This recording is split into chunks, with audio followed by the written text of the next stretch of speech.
On this episode of Industry Relations, Rob and I talk about when members attack. Join us. This is Industry Relations, a podcast that's at the intersection of real estate and technology from an insider's perspective, with Rob Hahn and Greg Robertson. Hey everybody, and welcome to another episode of Industry Relations with Rob and Greg. This is your co-host, the Notorious Rob Hahn, and as always with me, my compadre, the fab Greg Robertson. The fabulous Mr. Fabulous Fab Robertson. I don't know. I don't think I'm gonna succeid in changing it to fab. God. You know. All right. Well. Anyway, hola, Rob. How you doing? Hola. Good. How are you? You know. So, I had to fly solo because I missed you. Sorry about that. I mean, I sent you guys a message, but it never made it out of drafts. But I had a wedding up in Sonoma, and we drove up, Jen and I, from Southern California on Friday. So we were in the car. Yeah. And then we immediately hit a winery. And then the next day we hit another winery. And then we had the dinner before the wedding. Yeah. And then the next day we would hit another winery before the wedding. And I just know this now. I'm not built for day drinking anymore, Rob. It's not.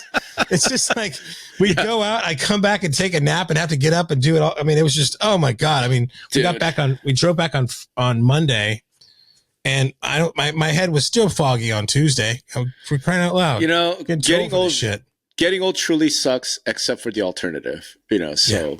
You know, it's one of those things. All right. But weddings are great. I'm a big fan of hearing anyone get married, except that I'm also opposed to marriage, except for the 7-year marriage. But that's a whole other topic. Oh, God. We should do a recording on that one day. But I'm sure Sunny would love that. Yeah.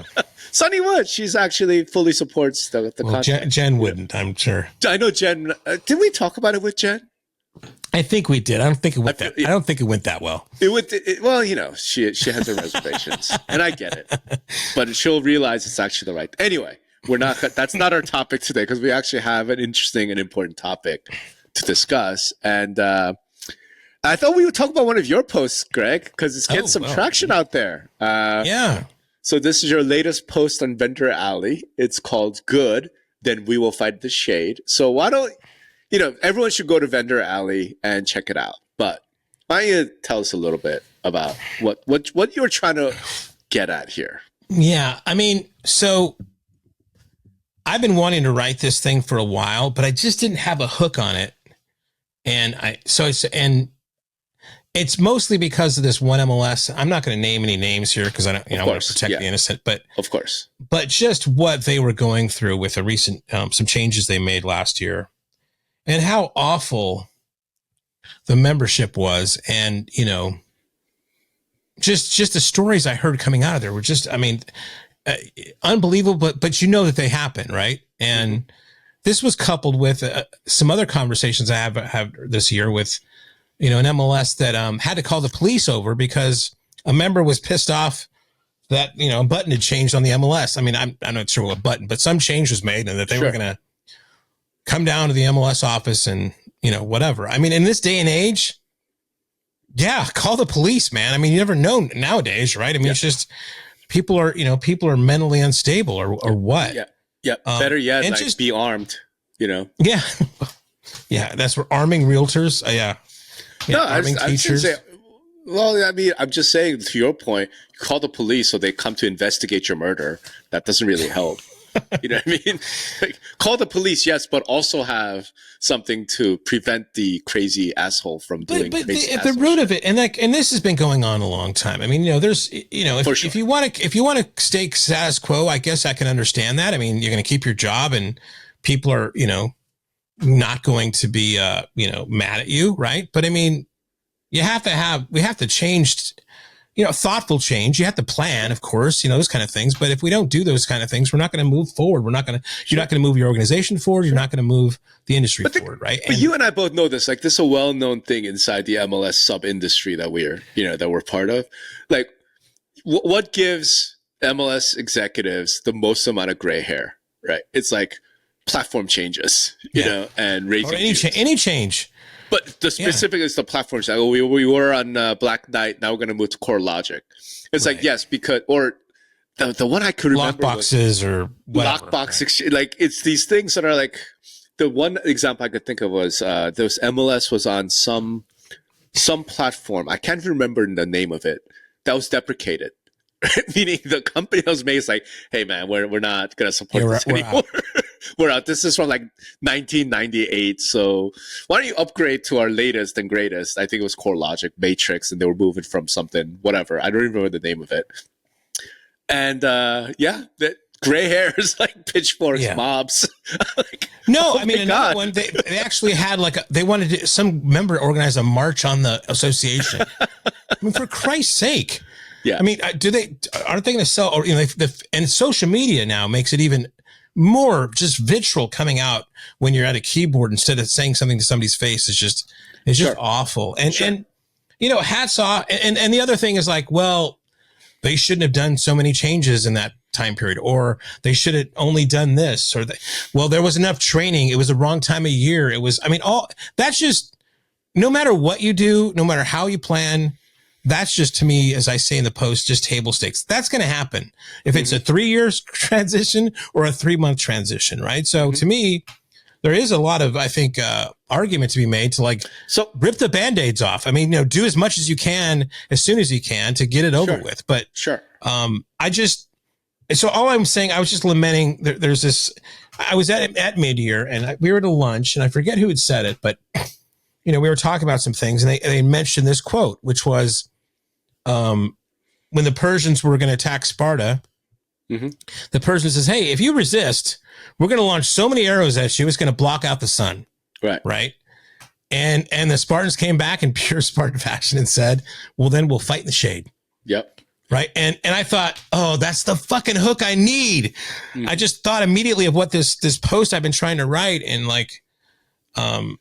of that thing. I think that's the thing. It's like, you have to have that kind of attitude. This is what's going to happen.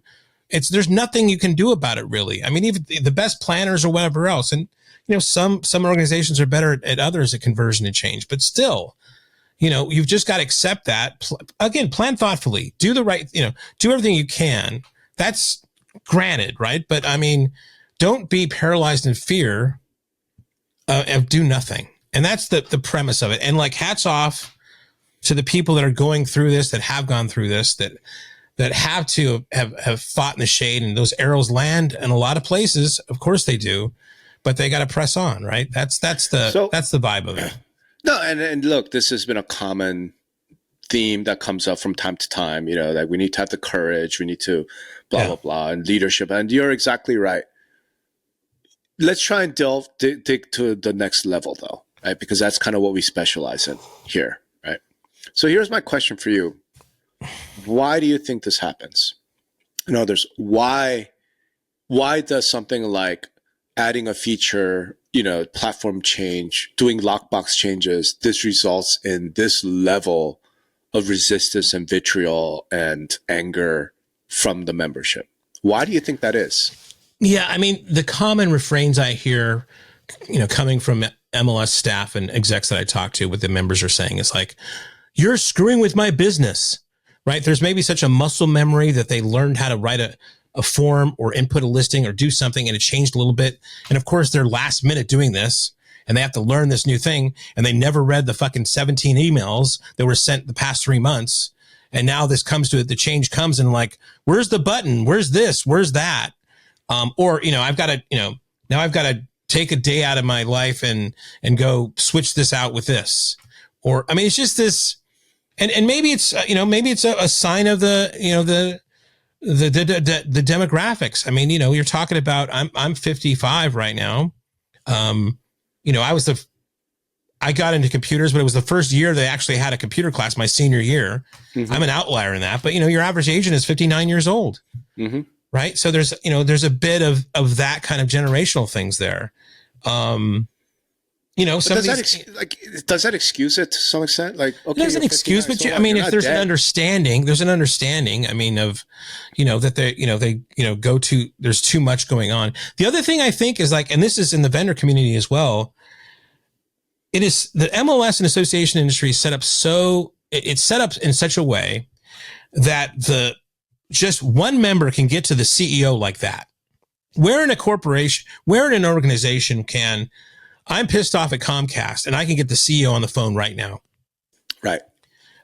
A member can absolutely reach the CEO of an MLS if they squawk loud enough. Mm-hmm. Right. A lot of them makes, their numbers available, their emails available. I mean, they have again, they have no fear. They're not employed by this person. Mm-hmm. Right. They're an independent contractor. They're paying money to, and right. The fucking, the damn button's blue instead of red now. And that's, messing them up or something. And I really don't want to, I don't want to belittle agents or anything else. I mean, they're how I've made a living, and I wouldn't be here without real estate agents and everybody else. But it's just the way that I hear some of the staff of MLSs and associations and ever being treated is just horrible. I mean, I know it is a cultural thing right now too. But right? that's what I'm trying to get at. Yeah. I know it is. I've been there. I've seen it. I've lived through a lot of it. Right. I'm just saying, why? Like, how did this culture come to be this way?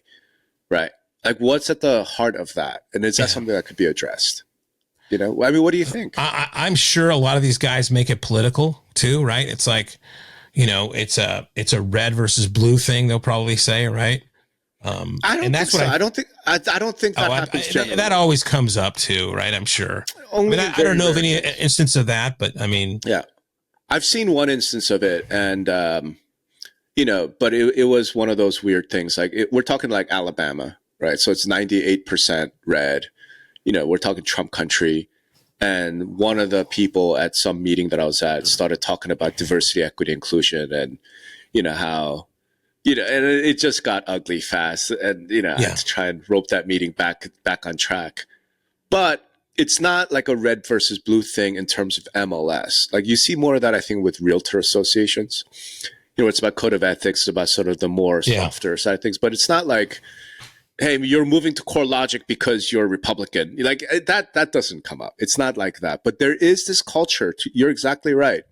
Of just this entitlement and vitriol and this, I don't even know what to call it, right? And you're right. Some of it is, I'm used to things this way, and don't move my cheese, right? Yeah, don't move my cheese. Anything. Exactly. Yeah. And it's like, what world?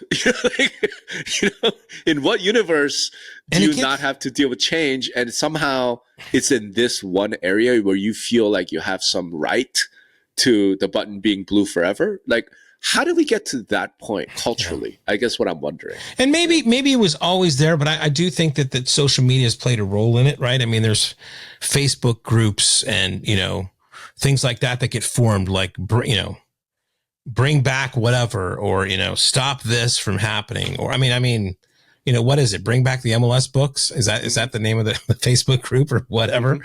Mm-hmm.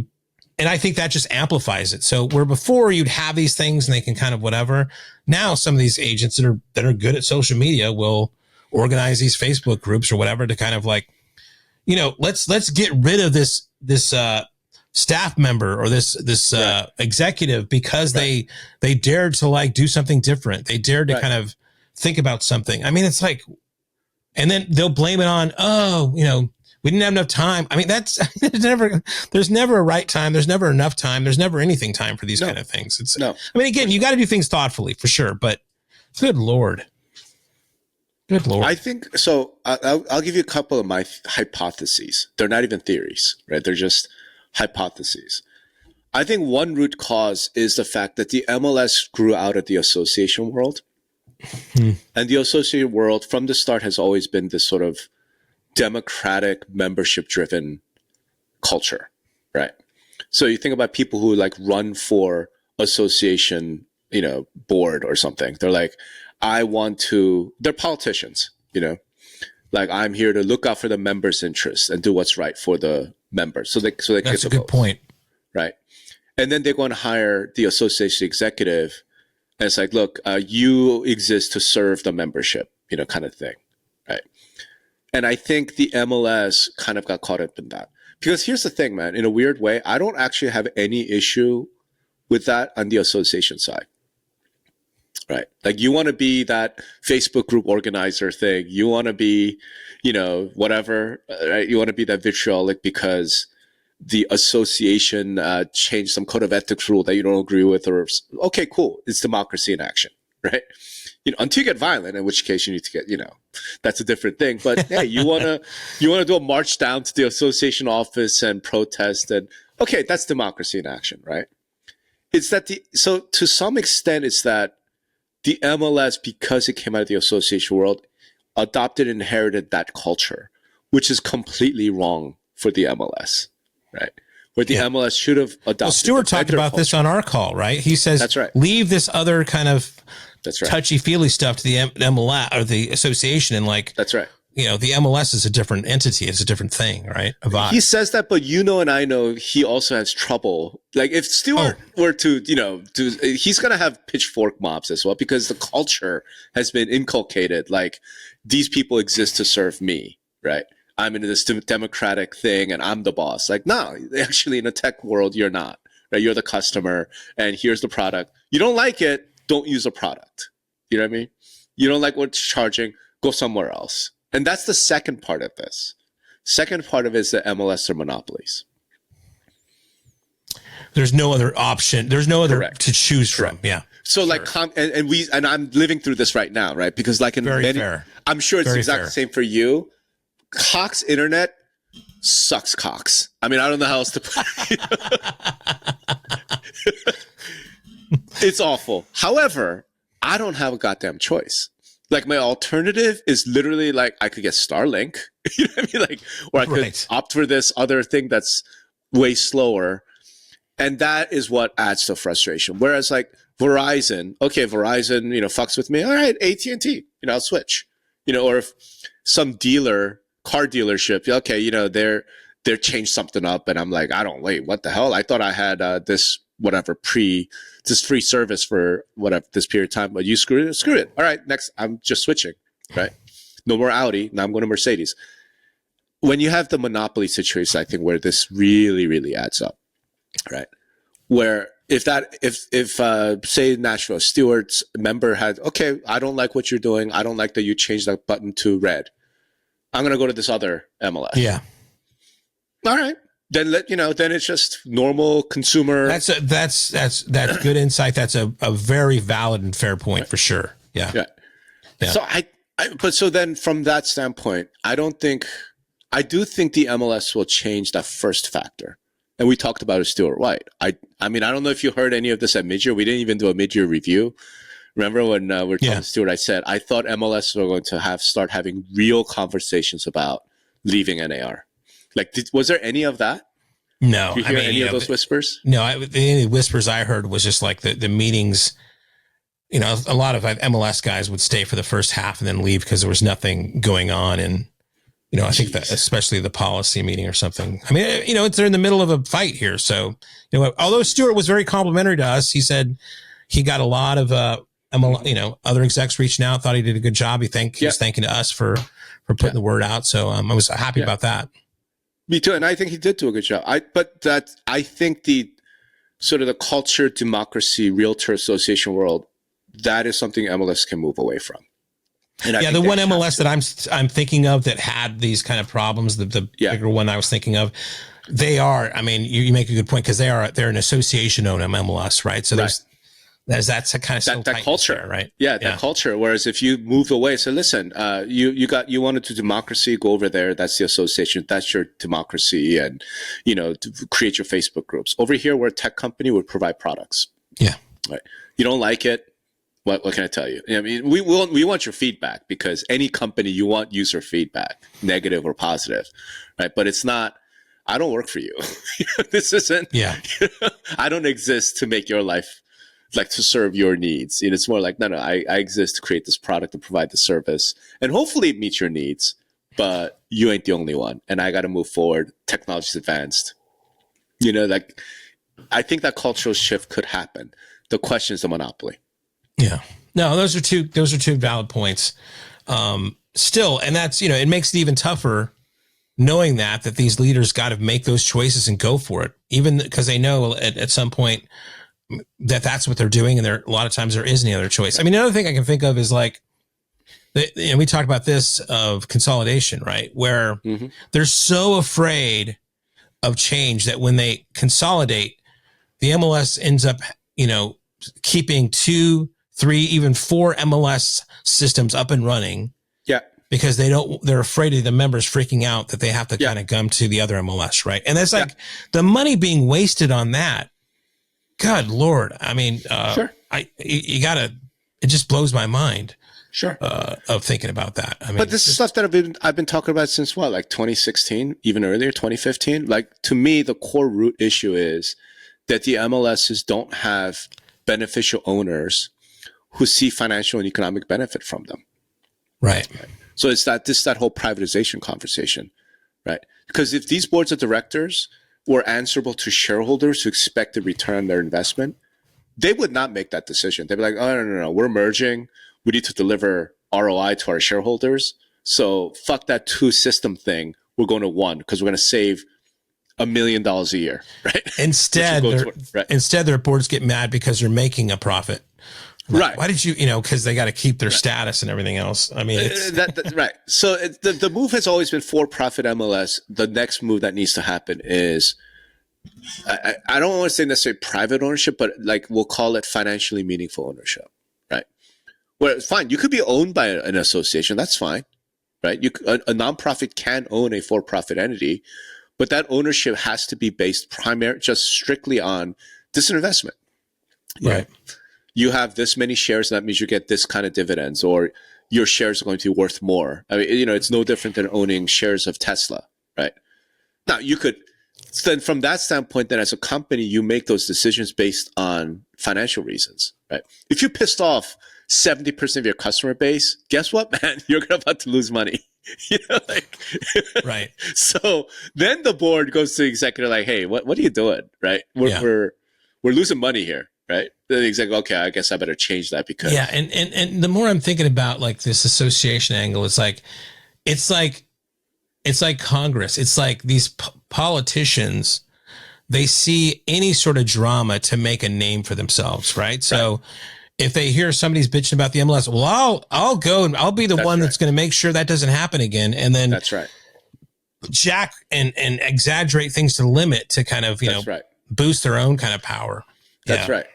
And that's to me, that is the challenge of the MLS space to some extent, is that they came out of what is essentially a political organization. They've adopted a lot of the practice of a political organization, and they're trying to run a business. Yeah. So or it's just the vestiges of the, because they're all somehow involved with associations because they're providing a service to them. So just by that, the closeness of that, the proximity of that. That's right. It's always going to kind of be there. Yeah. I don't think it's always going to kind of be there. That's what I'm saying. I think what's going on now in the last couple of years is starting to make a lot more people realize, oh shit, we can't do things this way. Right. Like we actually have to treat the MLS as a tech company in and of itself. And then the only question is, what can you preserve? Because let's put it this way, right? If you want to try and hold on to this, like you provide a service to our membership and we own you and we're the association and if you continue down that path, the issue is you're going to become irrelevant pretty soon. And like your post literally says this, right? If you don't make these changes because some member protests, don't change our buttons, right? Keep everything the same. Go back to the books. I love that. Like, let's go back to the MLS books. All right, well, you can do that, right? From a political standpoint. And somebody's going to come in and go, all right, cool.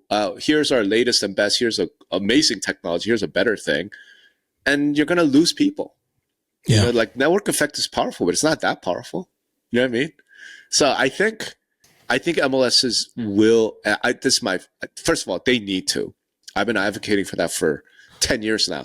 You need to divorce the association. You need to move away from the political sphere and get into the technology and business sphere. That's number one. Number two, these lawsuits and all this stuff that's happening, you need to seriously distance yourself from the political world. Like, to me, those are things, and I don't have to keep talking about it.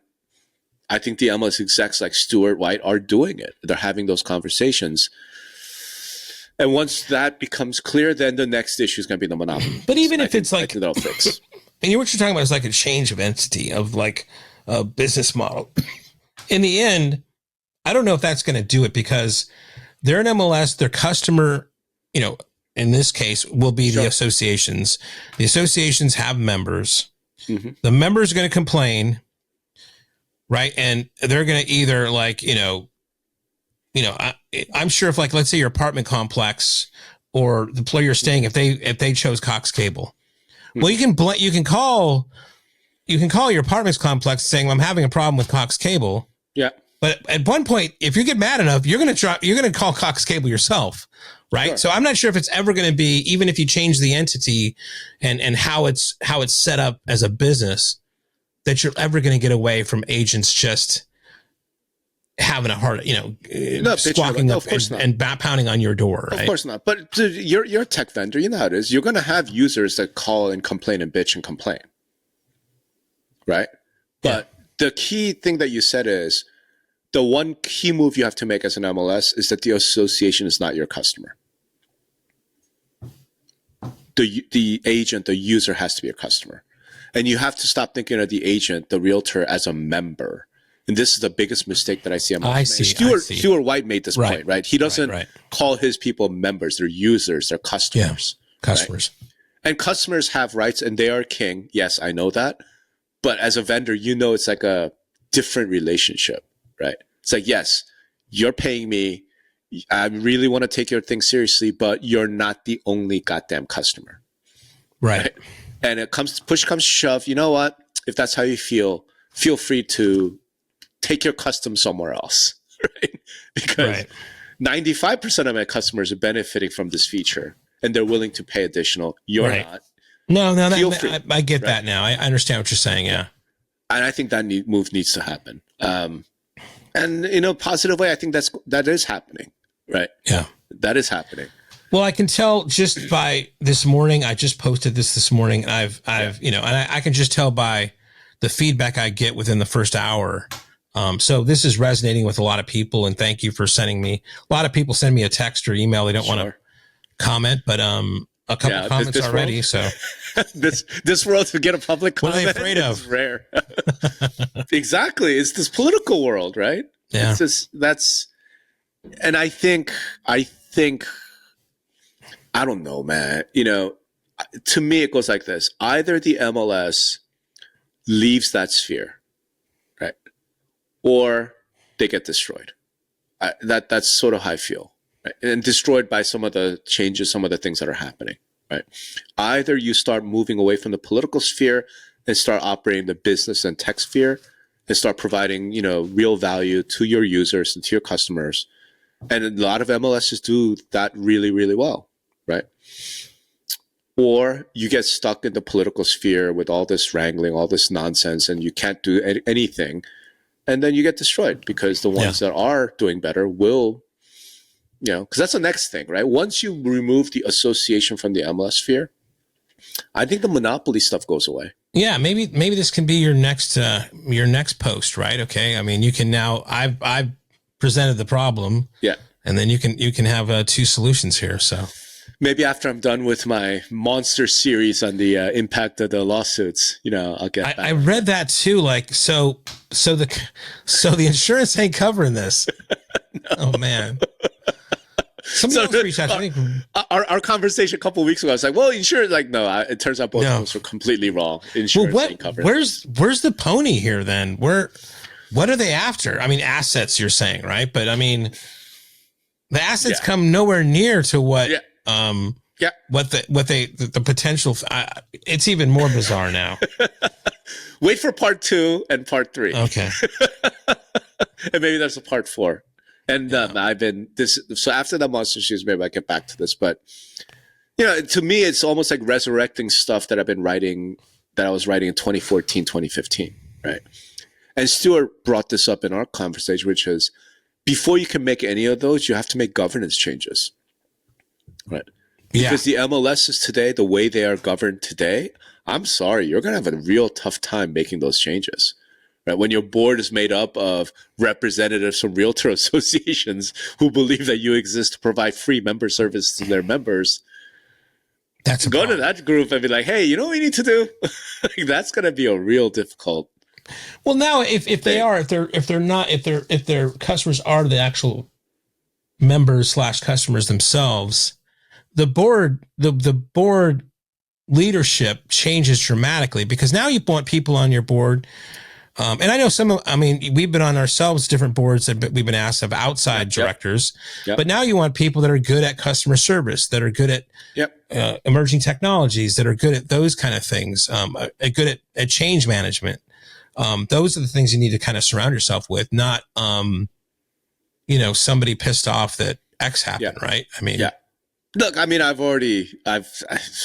maybe it's time to revisit that because, like I said, I spent most of my 12 years in consulting trying to create like governance change, restructuring, privatization, failed at almost every single one of them because of the board politics, right? Because the number of times that a single tiny little association with like 50 members prevented an entire regional MLS with like 40,000 members from moving forward, it's ridiculous. I've lost count. I mean, it's ridiculous. Tail wagging the dog. Completely, right? And I'm like, look, I don't know. I think the way that it has to happen is the brokerages have to come forward and assert, hey, you know what? We should own the MLS. Because the problem is you can't do those things while you are owned by the realtor associations. You can't, because that's who owns you, right? I think the only way around this, the brokers have to go, you know what, we should buy the MLS from the realtor associations. Let the realtor association go do their political stuff. We'll take care of the business stuff. And at least brokerages are businesses. And then distribute the profits at the end of the year to the brokers, right? Exactly. It has to go that way. I think I don't know how else to do it, but you do have to do a governance fix. And the only people that could force realtor associations to change governance are the brokers, right? So to some extent, like going down the rabbit hole, to some extent, this is because the brokers in a given market don't really care. If they really cared, they would force the associations to cough up governance.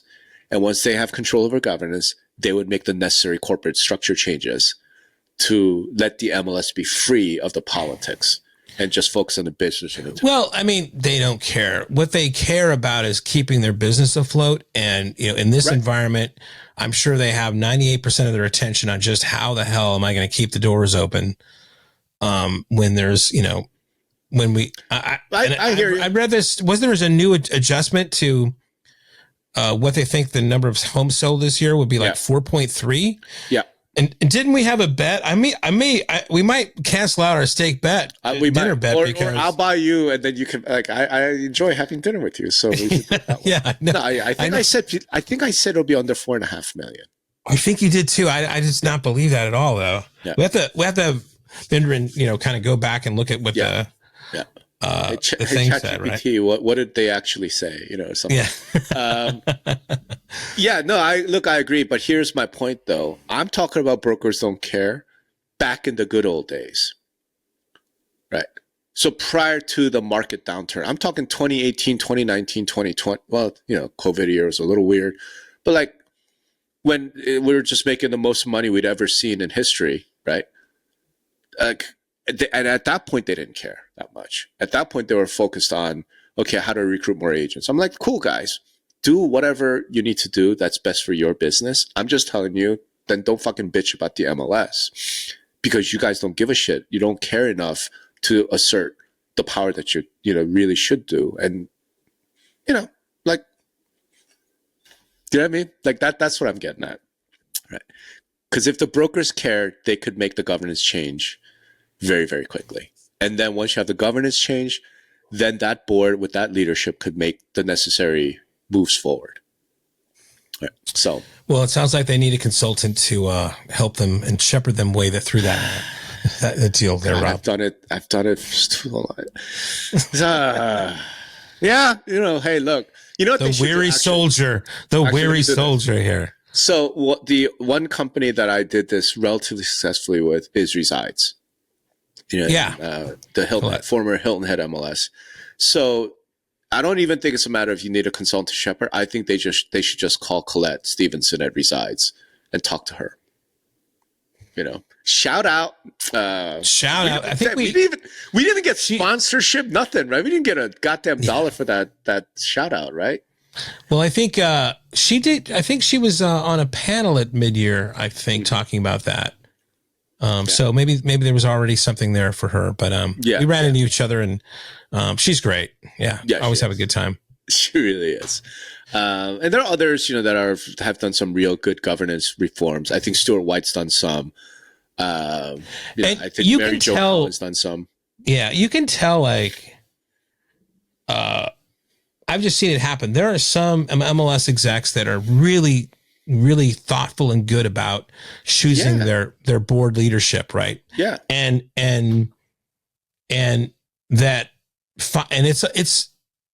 that's a full-time job in itself.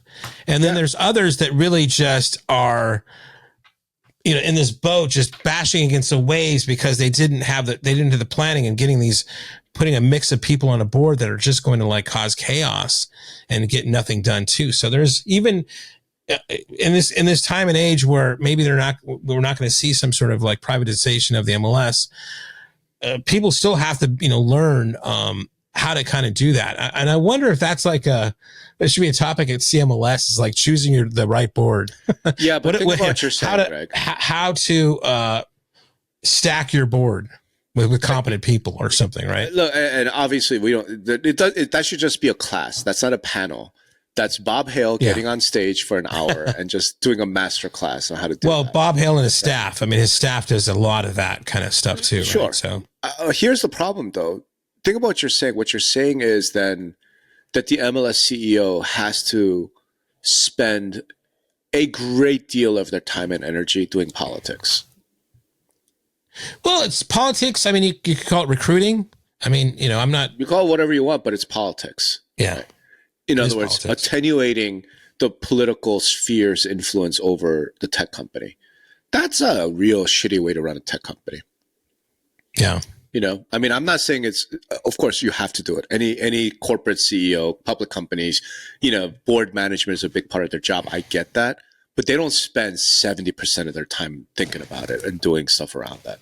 And they're not doing it every goddamn year. You know what I'm saying? Like, maybe every 4 or 5 years you have to think about who the next board member is going to be. It's not every year I'm going to get 9 new board members and I have to politic them and get like it's. The constraints might be their first experience. Oh God, as doing that, so you have to train them up and get them they don't know the world. They don't know organized real estate. I mean, and the stress, the requirements that we put on the MLS CEOs is effing ridiculous. Right? You're right. I've worked with a lot of those people. They're really thoughtful. They're really smart. They're innovative. They have great ideas, and they seek very clearly where their organization needs to go, and they're stymied at just about every turn, right? So think about I've done consulting work that looks like this, that goes like this. The CEO calls me and goes, "Hey, I got the right board in place. I have 9 months. Right? I have 9 months to do what I need to do before the board rotates out." I'm like, what business operator can work that way?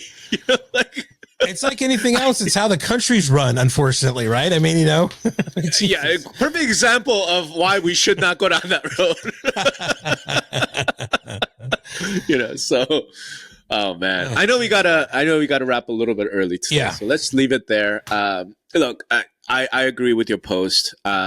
Much respect, and again, I don't want to get. I mean, my success has been driven upon real estate agents, right? Yeah. I mean, I owe them my entire working adult life. I respect them. I'm not trying to I make comments like hyperbolic comments like, bring back the MLS books, but those are just to demonstrate a thing that nobody ever said that to me. Right. Mm-hmm.